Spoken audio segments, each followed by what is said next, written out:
Hello good morning guys, आप सभी कैसे हैं। और मैं आशा करता हूं आप लोग बिल्कुल ठीक होंगे। तो गाइस आज हम लोग बात करेंगे चतुर्थ पंचवर्षीय योजना के बारे में, जिसका टाइम पीरियड जो है वो 1969 से लेके 1974 के बीच में है। तो हम लोग इसी पंचवर्षीय योजना को आज हम पढ़ेंगे, क्योंकि हम लोगों ने इससे पहले तीन पंचवर्षीय योजनाओं को पढ़ लिया है।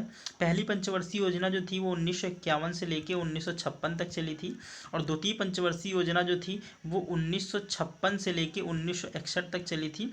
और इसके बाद जो तृतीय पंचवर्षीय योजना थी वो 1961 से लेके 1961 से लेके 1965 तक चली थी। ठीक है, 1961 से लेके 1966 तक चली थी, सॉरी 66 तक चली थी। और इसके बाद 66 से लेके 3 वर्षों तक कोई भी पंचवर्षीय योजना को भारत में लागू नहीं किया गया, क्योंकि इस समय भारत में चल रहा था योजना अवकाश। ठीक है, इस समय भारत में योजना अवकाश चल रहा था, तो इस समय भारत में कोई भी पंचवर्षीय योजना को शुरू नहीं किया गया। क्योंकि इस पंचवर्षीय योजना में क्या हो गया था कि तृतीय पंचवर्षीय योजना जब भारत में हुई थी, तो इस समय भारत ने बहुत सारी विपरीत परिस्थितियों का सामना किया था, जिनमें से दो भारत में जो युद्ध हुए थे पाकिस्तान और चीन के बीच, उन परिस्थितियों के कारण भारत में अन्न की उपलब्धता कम हो गई थी, और इससे भारत में जो अन्न उत्पादक था वो कम हो गया था, जिससे भारत में अकाल पड़ गया था। और उसी अकाल की वजह से भारत में 3 साल तक कोई भी पंचवर्षीय योजना को लागू नहीं किया जाता है। और जब पंचवर्षीय योजना को लागू किया जाता है तब शुरू होती चतुर्थ पंचवर्षीय योजना, यानी कि 1969 से लेकर 1974 तक। ठीक है, तो अब हम लोग पढ़ेंगे चतुर्थ पंचवर्षीय योजना के बारे में। ओके गाइस, तो सबसे पहले मैं आपको डिटेल में बताना चाहूँगा कि सबसे पहले जब लाल बहादुर शास्त्री की मृत्यु होती है, लाल बहादुर शास्त्री की जब मृत्यु हो जाती है 1966 में। ठीक है, 1966 में जब लाल बहादुर शास्त्री की मृत्यु होती है, तो इसके बाद प्रधानमंत्री बनाया जाता है तुम्हारे गुलजारी लाल नंदा को। ठीक है, इसके बाद तुम्हारे प्रधानमंत्री बनते हैं गुलजारी लाल नंदा। और जब गुलजारी लाल नंदा प्रधानमंत्री बनते हैं तो इनको सिर्फ कार्यवाहक प्रधानमंत्री बनाया जाता है। ओके, कार्यवाहक प्रधानमंत्री इन्हें बनाया जाता है। और इसके बाद गुलजारी लाल नंदा के बाद मोरारजी देसाई प्रधानमंत्री बनते हैं। कौन? मोरारजी देसाई प्रधानमंत्री बनते हैं। और ये भी तुरंत इनकी भी प्रधानमंत्री ज़्यादा दिन तक नहीं रह पाते हैं, और ये भी प्रधानमंत्री पद से हट जाते हैं। और फिर 1966 में ही, ठीक है, 1966 में ही तुम्हारी प्रधानमंत्री बनती हैं इंदिरा गांधी। ठीक है, इंदिरा गांधी 1966 में प्रधानमंत्री बन जाती हैं। और इसके बाद इनके ही शासनकाल में भारत में हरित क्रांति योजना लागू की जाती है। ठीक है, 1966 से लेकर 1969 तक हरित क्रांति जो है, हरित क्रांति को इस समय विस्तार मिला था। एक्चुअली में जो हरित क्रांति जो थी वो 1966-67 में लागू हुई थी। 1966-67 में हरित क्रांति को भारत में लागू किया गया था। और इसको लागू करने में भारत के MS स्वामीनाथन का भारत में योगदान है, जबकि पूरे विश्व में नॉर्मन बोरलॉग का योगदान माना जाता है। अब चलते हैं हम लोग पंचवर्षीय योजना के बारे में। चतुर्थ पंचवर्षीय योजना, सबसे पहले कार्यकाल देख लेते हैं हम लोग। 1969 से लेकर 1974 तक है। चतुर्थ पंचवर्षीय योजना को भारत में 1969 से 1974 के बीच में शुरू किया गया। इस समय शुरू किया गया जब भारत में प्रधानमंत्री कौन थी तुम्हारी? तो इंदिरा गांधी प्रधानमंत्री थी। योजना का लक्ष्य एवं स्थिरता, ठीक है, सर यहाँ से अंडरलाइन कर लेना तुम लोग कि योजना का लक्ष्य क्या रखा गया था। तो स्थिरता के साथ आर्थिक विकास ही योजना का लक्ष्य रखा गया था। इसके पहले मैं 3 पंचवर्षीय योजना जो पढ़ा चुका हूँ उनका लक्ष्य मैं बता दे रहा हूँ। सबसे पहली पंचवर्षीय योजना में हमने लक्ष्य रखा था कृषि का विकास। ठीक है, कृषि का विकास एवं सिंचाई, कृषि का विकास एवं सिंचाई। दूसरी पंचवर्षीय योजना में हमने रखा कि औद्योगिकरण, उद्योगों का विकास यानी कि औद्योगिकरण। तीसरी पंचवर्षीय योजना में रखा हम लोगों ने आत्मनिर्भरता के बारे में बात की, आत्मनिर्भरता के बारे में बात भी की। और चौथी पंचवर्षीय योजना अब हम लोग पढ़ेंगे स्थिरता के साथ आर्थिक विकास करना, क्योंकि आत्मनिर्भर तो हम लोग बन चुके थे, आत्मनिर्भर की हम लोग बात कर रहे थे, लेकिन आत्मनिर्भर बने नहीं थे। जैसे ही एक बार हम लोगों के साथ विकट परिस्थितियाँ आई, हम लोग फिर से चकनाचूर हो गए। तो चतुर्थ पंचवर्षीय योजना का लक्ष्य रखा गया कि हम लोग विकास करेंगे, आर्थिक विकास भी करेंगे, उन्नति भी करेंगे, लेकिन वो स्थिरता होनी चाहिए उसमें, कि अगर 2-3 साल 5 साल कोई ऐसी विकराल परिस्थिति आ जाए तो हम उसका डटकर मुकाबला कर सकें। ठीक है, अब इसके बाद इसमें हम लोग पढ़ते हैं कि इसमें मॉडल कौन सा अपनाया गया था। तो अशोक रुद्र व एलन माने का मॉडल, कौन सा? अशोक रुद्र व एलन माने का मॉडल अपनाया गया था। जबकि इसमें आर्थिक वृद्धि दर जो थी उसको लक्षित की गई थी 5.5%। लक्षित कितनी थी 5.5%, और हम लोगों ने प्राप्त कितना कर लिया था 3.3% प्राप्त कर लिया था। तो हम लोग एवज में रहे थे, एवज में रहे थे, यानी कि ना तो हमें असफल हुए थे और ना ही हम पूरी तरह से सफल हुए थे, दोनों के मिड में रहेंगे, क्योंकि 5.5 रखी गई थी और 3.3 प्राप्त हो गई थी। तो चतुर्थ पंचवर्षीय योजना में तीन चीज़ें याद रखना है आपको। पहली 1969 से 1974 के बीच चलेगी। दूसरा, योजना का लक्ष्य क्या था, स्थिरता के साथ आर्थिक विकास करना। मॉडल कौन सा अपनाया था हम लोगों ने, तो अशोक रुद्र व एलन मा ने।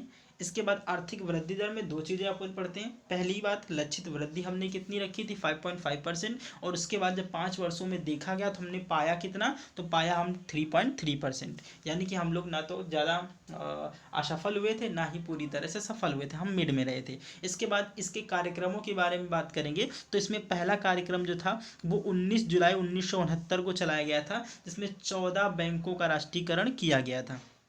ठीक है, 14 बैंकों का राष्ट्रीयकरण किया गया, और वो 14 बैंकें वो थी जिनकी उस समय लागत कितनी थी 50 करोड़ रुपए उस समय उनकी पूंजी थी, यानी कि वही बैंकों का राष्ट्रीयकरण किया गया जिनकी उस समय 50 करोड़ पूंजी थी।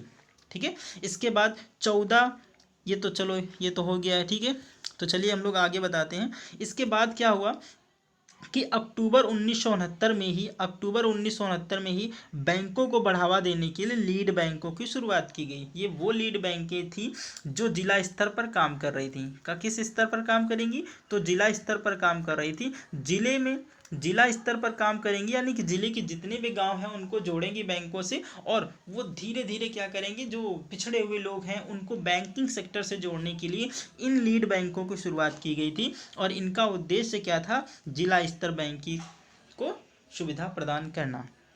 ठीक है, तो चलिए आगे हम लोग बढ़ते हैं और आगे देखते हैं।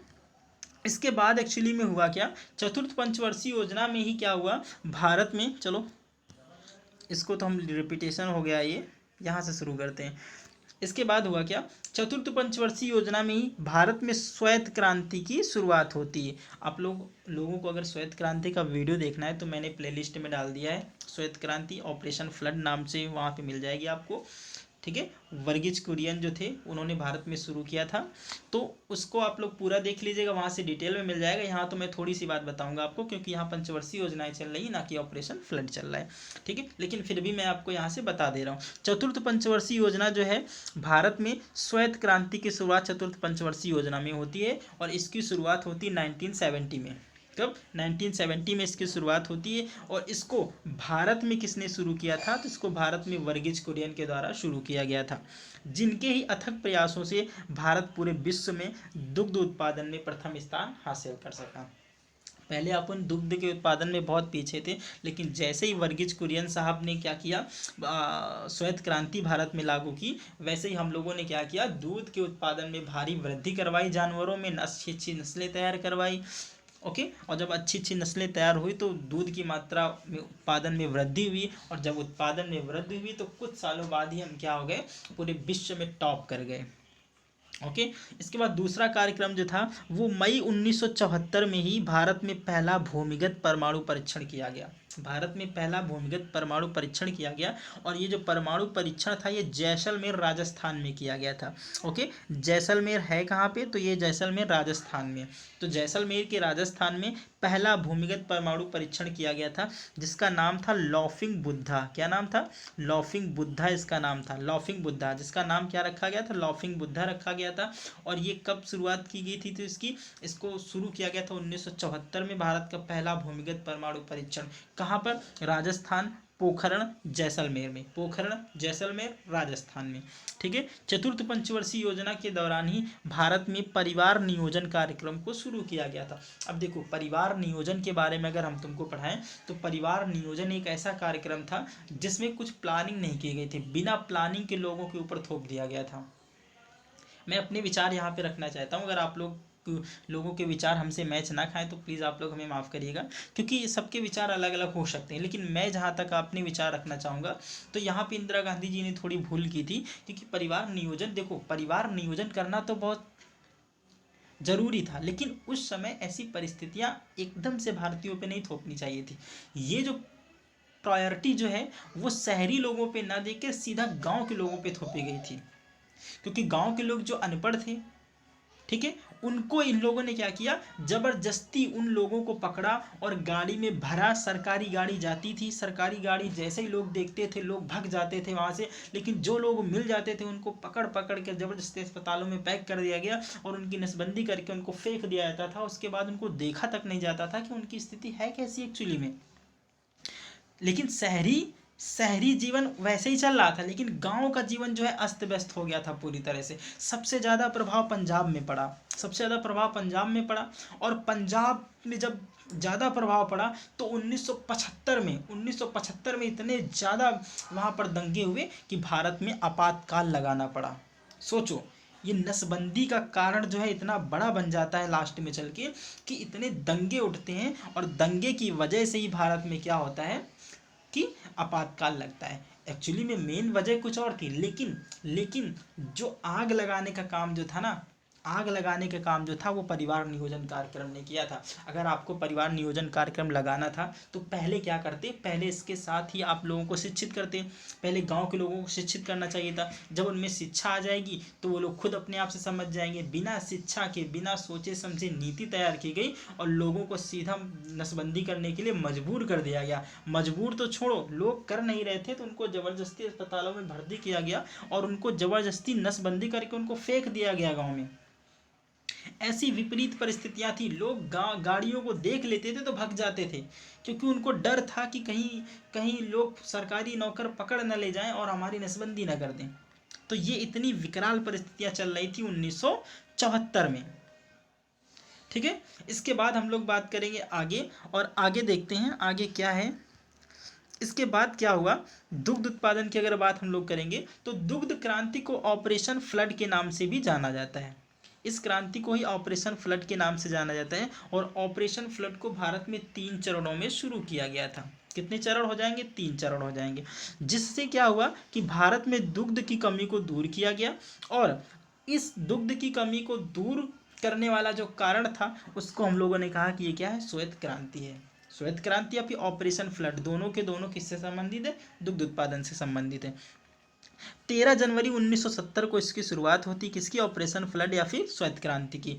राष्ट्रीय डेयरी विकास बोर्ड, राष्ट्रीय डेयरी विकास बोर्ड अलग है और दुग्ध क्रांति अलग है। जब हम लोगों ने कहा कि हम लोग दुग्ध में उत्पादकता को बढ़ा रहे हैं तो डेयरी उत्पादक की क्या क्या होने लगेंगे, बढ़ने लगेंगे। और जब डेयरी उत्पादक बढ़ने लगेंगे तो हमें अत्यधिक डेयरियों की आवश्यकता होगी। तो जो डेयरी प्रबंधन था, डेयरी विकास बोर्ड था, वो भी बहुत मस्ट हो गया। और जो डेयरी विकास बोर्ड था उसकी स्थापना 1965 में हुई थी, लेकिन ये उस इतना काम नहीं कर रहा था अच्छे से, क्योंकि दुग्ध ही नहीं था तो ये क्या काम करेगा।